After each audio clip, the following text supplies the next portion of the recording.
In this lecture, we're going to be exploring some concepts around the idea of creativity. We're going to look at how it has been viewed historically, and then you yourself are going to be able to play around with this idea of what it means to be creative.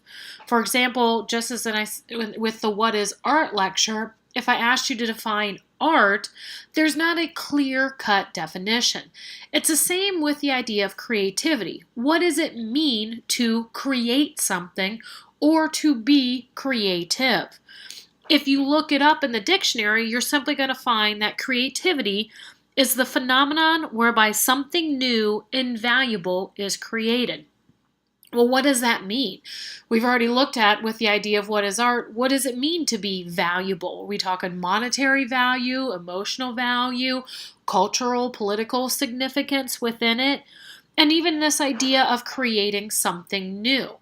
Well, does it have to be completely new or an original? What happens if you take the image here? This is a painting by Mark Rothko. And if you take this and you create your own version of it, is that something new? So these are some of the ideas that we are going to explore. Interestingly enough, for most of human history, humans were actually not given credit for creativity or the creation of something new. For most of history, humans were just looked at as copying something, and this copying is not considered creativity.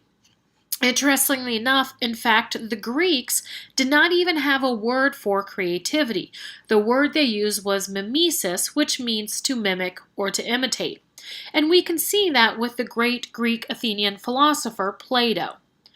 Plato often talks about the arts because he found them actually very threatening. In fact, in his famous work, The Republic, he proposed sending the poets and the playwrights out of the ideal republic, or at the very least severely censoring what they were creating and then closely monitoring them if they remained in the republic. Why did he want this done? Because he knew and understood the power of art. He believed the arts were very powerful shapers of character, and he thought it was to train and protect the ideal citizens that the arts must be very closely controlled. Why? Because to Plato, artists are liars, and what they do is they attempt to create these ideal forms. And this is going to go very briefly into some of the Platonic philosophy. What happens with this ideal forms? For example, think of a perfect circle. Okay? We will never have a perfect circle in reality. What happens is this perfect circle, this ideal form, is actually on a different plane and cannot be recreated in this reality, in this plane. So what happens is when we see things in nature, those are actually attempts of copying this idealized form. Well, then what Plato says the artists do is, well, artists then come in and they copy what they see in nature. And he says, so because of this, what artists are creating is at best a copy or a copy of a copy, or what's called a simulacrum. So for example, that ideal perfect circle, which is the ideal form, which is on a different plane. When we have circles in nature, those are attempting to be like the ideal form, but cannot. And then when an artist attempts to recreate this perfect circle, they're copying what is in fact a copy. And so again, for him, art is imitation. And for this, he thought the artists were then trying to pass off their works as actual truth, as the idealized form, when in fact they're actually 2 steps away from it. So for Plato, art was at best a form of entertainment and at worst a dangerous delusion. Now, Aristotle, also another famous Greek Athenian philosopher, also believed in these idealized forms. However, Aristotle didn't necessarily see this as a bad thing such as Plato did. Aristotle believed that art must reflect some aspect of natural life and that art imitates nature.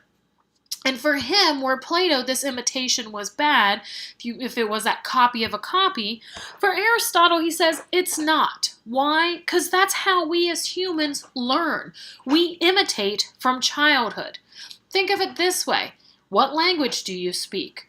Why do you speak that language? Probably because it's the language you grew up hearing. We imitate what we hear. Walking, crawling, things such as this. How do we learn? Is because we imitate it. And so for Aristotle, he saw this imitation as just a natural part of the human experience. And he said works of art are imitations of the ideal forms, but he says it's long been accepted that people know they are imitations, that people do not think the artists are actually trying to give them the ideal forms. And as such, he did not see them as dangerous as Plato did. Okay? Often he saw this, that the artists were building off something that already existed, and this was fine. And we're going to see that in examples such as this. This is a sculpture. It's the discus thrower. This one is 1st to 2nd century CE. It's based off a copy of the 4th century BCE of the Greek original. And what we see here with the discus thrower, this is going to be the idealized form. And we'll talk about this more specifically later on in the semester. But what happens here, the discus thrower is not a real man. We wouldn't look at this and be like, oh, it's LeBron. What the Greeks were trying to show is this idealized form. This is the most perfect or the ideal discus thrower. Well, as we continue on, we're going to see the rise of the monotheistic faiths, meaning faiths with one God. And what happens is still human beings are not given credit for creativity. Instead, what develops is this idea is that there is a link between creativity and God. And now we're talking big G God. And you see this very clearly in the Judeo-Christian faith. Think of it this way. What was God's first recorded act? God's first recorded act was creation. And we also see this true in other pantheistic faiths, meaning faiths that have more than one manifestation of God. An example would be the Hindu faith. And then often in these, we often see a God who creates and a God who destroys. Now, when humans create, this act of creating or knowing what to create was often considered the result of divine inspiration. Meaning it was an inspiration that comes from outside the person. So a clear example of this is what we see in the painting here. This is St. Luke painting the Virgin. This is an early 15th century Russian representation of this. And what happens is St. Luke was actually the first artist to paint an icon of the Virgin Mary. And that's what we see here. We see Luke sitting at his easel painting. And we see the Virgin Mary and the baby Jesus. She's holding the baby Jesus. Yet look, it's not just him painting it. Look to his left. Who is behind him? There we see an angel over his shoulder who's telling him exactly where to put things. So this is that idea of this divine inspiration, that the human wasn't responsible for the creativity behind it or the idea behind it. They were just the vessel that could actually do this. And in fact, this is going to be important during the Middle Ages, because in the Middle Ages, we're going to see names of artists were actually not even recorded because they weren't important. What was important is that the religious works were divinely inspired by God. Now, it's not going to be until actually the Renaissance where we're going to start to see the idea that creativity is something that actually comes from the human mind and not some sort of outside inspiration. And what we're going to see in the Renaissance is Renaissance rebirth of the classical Greek and Roman ideals. However, not looking at the gods, not looking at this idea of imitation, but man, with the rise of science and technology, is actually looking to himself for the answers. And we're also going to see this with the rise of humanism, which we'll again talk about later in the semester. Now, what happens in the Renaissance is we see the development of the idea that the human mind can create, and it's not just a godly act. We're also going to see at this time the development and the use of perspective to show three-dimensionality in artworks. And the Renaissance, we're going to see this drive, this desire to not just show religious meanings behind the works, but to show the works in the world as it truly is. Now, this is going to continue on to the 18th century into the Enlightenment, or what's known as the Age of Reason. And we see this in the philosopher Immanuel Kant. And what Kant believes is that art is something skillfully produced by a genius, meaning that artists have a way of knowing and seeing and transcribing the world in a way that's not available to all of this, hence is what makes them a genius. Part of the age of reason, the Enlightenment, the idea is sapere aude, meaning daring to know. And we're going to see this again, man looking more and more to himself for the answers of the world. In the 19th century, we're going to see the rise of Romanticism and also a shift in the ideas of creativity. And this is clearly shown in the poet William Wordsworth. He's a 19th century British Romantic poet, and what he believed is that creativity and art is actually something that's formed from an overflowing of emotion. That when the individual is just having all these emotions, the only way they can truly express them is through this act of creativity. And then in the 20th century, we're going to see again this idea change, and we're going to see it changed and challenged by Marcel Duchamp. Duchamp is a modern artist, and he was part of the Dadaist movement. And what happens with him is that he is saying art is the product produced through the creative process. That at the end of the day, it's actually not what is created that's important, but it's what the artist did to create this. And we'll see this later on in the semester when we talk about his very famous work, Fountain.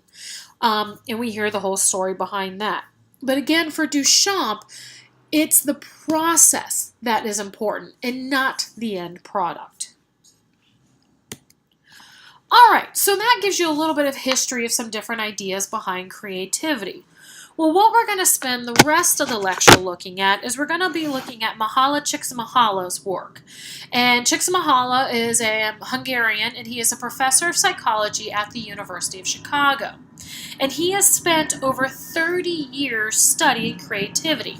And you can see this clearly in two of his books, Flow from 1990 and Creativity from 1996. And his main ideas is that most great ideas are not the result of a flash of insight. It's not just, oh, it came to me. But it's actually the product of years and years of hard work and training. And he believes that you don't just have to be naturally creative, that you can enhance your own creativity.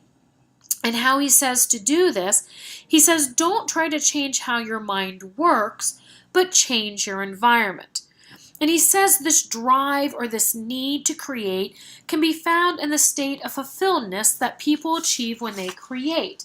Think about this. Have you ever been working on something, creating something, and you just get lost in it? And that all of a sudden you come out of it and you're like, oh my gosh, look at this. And you've lost track of time. Everything else tends to fall away.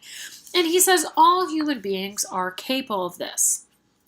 Now, some other interesting ideas that he has is he says creative ideas require an audience, that you must have a person with an idea or product and then a culture that has to receive it to decide its value.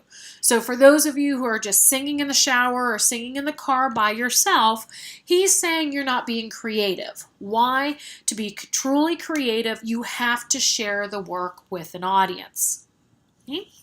He also says that there's small pieces of information that are passed on from generation to generation, like genes.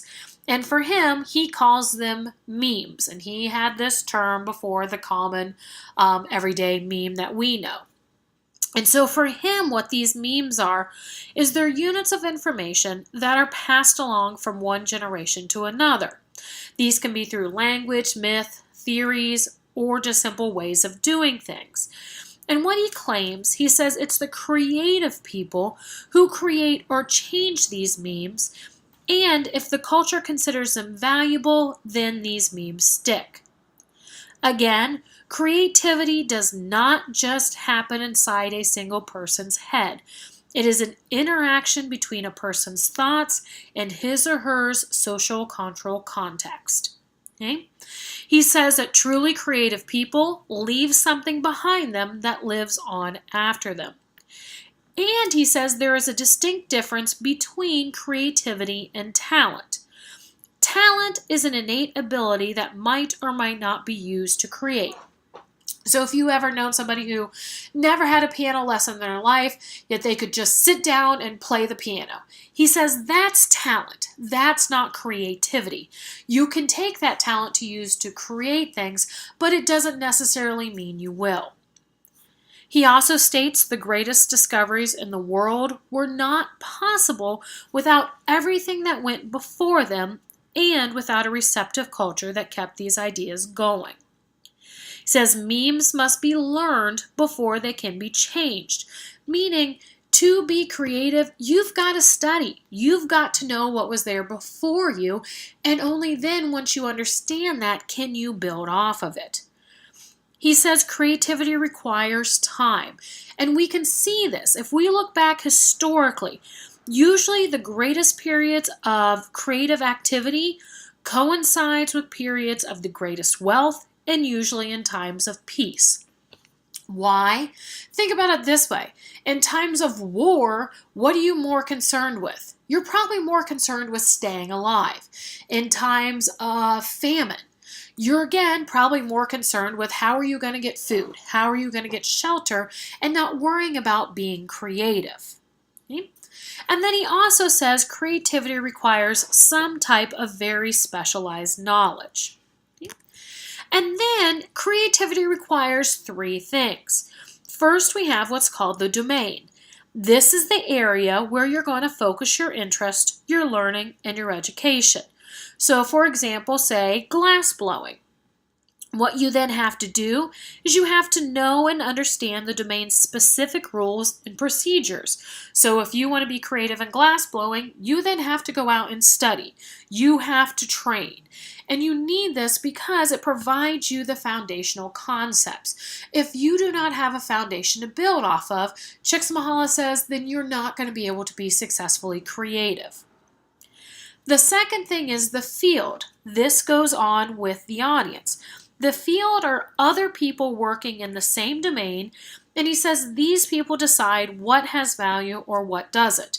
So if we keep our glass blowing example, it's the other people who have also been trained in this field, in this domain, who make up the field. And then they will look at what I have created and judge if it has value or not. Now, this value can vary over time. For example, the very famous artist Vincent van Gogh was actually not well regarded in his own time. He actually died broke and penniless. Same thing. The field also provides feedback to the individual, and this can highlight flaws in the work so the individual can then go back and maybe change them. That way, then the domain will see, the field will then value the work. And then finally, we have the individual. This is the person who makes a contribution within the area. All of these factors, along with time and money, must be present to create something lasting. And here we're just going to see an example of this idea of creativity. So what we have here, this is an image of the Cathedral, the Santa Maria della Fiore in Florence, Italy, also known as the Duomo. And what happened with this building is construction actually began in 1296, but for 80 years the nave was just left open to the sky, meaning the top of the dome, because no one knew how to build a dome that large without it collapsing. And so what happened is they needed to have this dome that had a diameter of 143 feet. So what eventually happens is an Italian engineer and architect named Filippo Brunelleschi was hired. Well, what he did is he actually went to Rome in 1401 to study the Pantheon. The Pantheon you see here, it is the temple to the gods. And you can see it has a large dome. In fact, this dome's diameter is 141 feet. But you can see from the image on the right, it's actually not closed. You have the oculi, which is the opening or the hole in the roof. And it still is open to this day. If you go to the Pantheon in Rome and explore it, if it's raining, it's going to be wet inside. Well, the Pantheon was actually started under the reign of Marcus Agrippa in 27 BCE. Then it was rebuilt under Emperor Hadrian in 126 CE. And it was considered very groundbreaking at the time. Why? If you look at the picture on the right, you can see this honeycomb structure that's just coffering on the inside. Also, what happens, we have the invention of concrete. Well, what they discovered as they were creating this is that they could actually form concrete that was lighter and lighter, and so it would make it so the dome itself would not just collapse in. So what happens is Brunelleschi goes to Rome and he studies this technique. And from this and studying and knowing, understanding it, he actually comes up with his own ideas. And so what he does is he actually adds, if we look at the dome here, he adds these external ribs, which are going to be the white pieces. And what this does is this adds this extra structure to it. And then what he did, looking at the coifering in the ceiling of the Pantheon, is he actually took the bricks on the Duomo and he arranged them in a herringbone pattern. That way it more evenly distributed the weight. And because of this, from this inspiration of the Roman model, he then built upon it and he actually completed the dome in 1436. All right, well, the last thing we're going to look at in this is, again, another idea of Csikszentmihalyi, and it's his idea of flow. And what he believes is the state of flow is the mental state of being completely immersed in what you're doing. Now, if we were in a class, which was a classroom, usually what I have you buy paints and you try this activity. You can try this on your own, and what I want you to do is this idea of flow is it's this idea that you get completely immersed in what you're doing and everything else just seems to go away. And for Csikszentmihalyi, he says this is when human beings are at their most creative. So, first, what do you need? You need a clear goal. You need to know what you want to do before you start doing it. Have some sort of plan. Don't just think, well, I'm going to be creative. Second, immediate feedback. You can tell if what you're doing is working or not. If your plan is to draw a dog and you start doing it, it looks like a dragon, you know you're giving yourself immediate feedback. You need to know you need to change and adjust. Now, he says there must be a balance between challenge and skill, meaning don't pick something that's going to bore you, like I'm going to draw a line real hard. Or also do not pick something that's going to stress you out, not I'm going to repaint the Sistine Chapel, probably not going to happen, but find some sort of balance between that. Eventually, what's going to happen once you have this idea, this clearer picture of what you're doing, you start creating. What he claims is that actions and awareness eventually will become merged, that your world becomes restricted to just the activity. Now, to do this, distractions are excluded from your consciousness. Okay? You can't be hungry, you can't be tired, not noticing the noises around you. Have your phone completely away, not just on silent, because we all know what happens when it vibrates. We want to look at it. Get rid of that. Get rid of all these distractions. Then, no worry of failure. Now, this doesn't mean that things have to turn out exactly as planned, but that these deviations are just part of the process. But you can't be worried about what other people are going to think, not while you're actually creating. Just go forth, and if you're going to draw the dog, draw your dog. Who cares that your neighbor is drawing it better? And because of this, self-consciousness disappears. That inner critic goes away. Now, for most of us, this is going to be a very hard step. Why? Because a lot of us are worried. Oh my gosh, what happens if we were in the classroom? What happens? Is she going to show this to everybody else? Am I going to get graded on it? That stuff needs to go away. And even just the ideas of, oh my God, I can't draw, I'm an awful artist. Who cares? Just go forth. And then what he says eventually happens is that self-consciousness disappears. Your sense of time becomes distorted, meaning you don't notice the passing of time. And then the activity eventually becomes what's called autotelic, meaning you're just doing it, that the only reward is doing what you're doing. You're not looking for wealth or fame, a pat on the back, or even an A. What you're doing in the moment is satisfying within itself.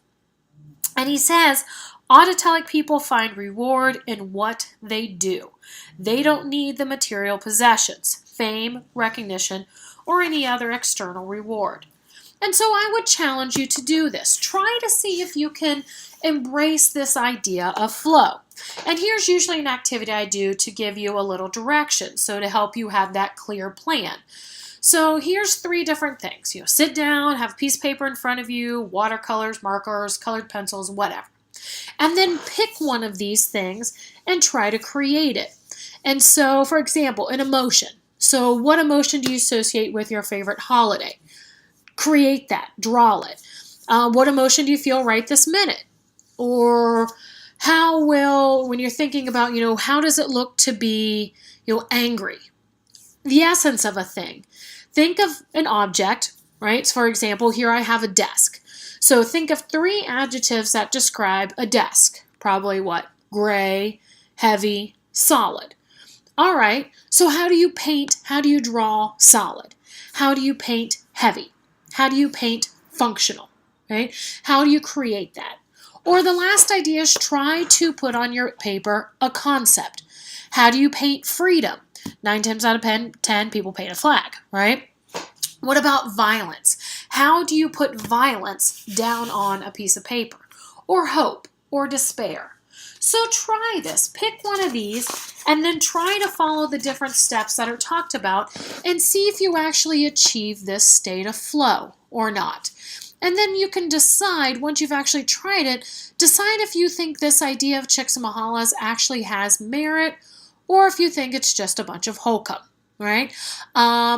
If you do this, please respond in one of your discussion boards, whether you tried it or not, and let me know what you think about it. But that's the end of our discussion on creativity.